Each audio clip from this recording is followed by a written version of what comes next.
So I really wanted to tell the story of a roof that we just put on in Tarrytown, Texas. One of the most unique roofs that I've ever seen in my life, let alone one of the most unique roofs that I've ever helped install. The idea came from a customer. They brought us some photos from Google from like the 1500s from a castle, and they showed us this and said, hey, we want this on our roof. And we kind of all scratched our heads and say, yeah, right, that can't be done, you know, keep dreaming.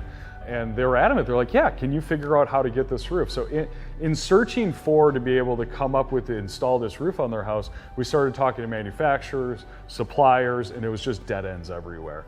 There was no way for us to possibly buy a product off a shelf and install it on the roof and make it look like a castle for them. And so we ended up deciding that if we're gonna get this done and we're gonna figure out how to do this project for this customer, we're gonna have to do it ourselves. So we actually brought this concept into our metal shop. We hand designed every single piece.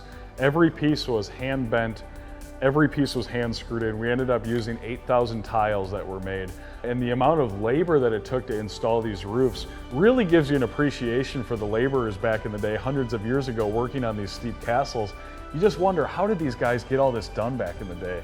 And we kind of brought a little piece of that back. The labor on this project was probably 5 or 6 times the amount of labor on a normal shingled roof. And it's just because everything was handcrafted. It wasn't something that you can just buy off a shelf and just put on.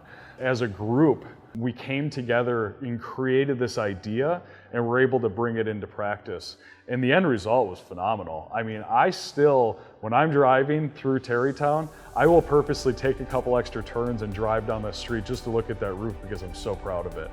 I've never seen a product that actually looks like a castle from years ago. It looks like a dragon scale. It doesn't look like it belongs. And I guarantee you when people on that street drive down the street and see that roof, they go, oh my gosh, who installed that roof?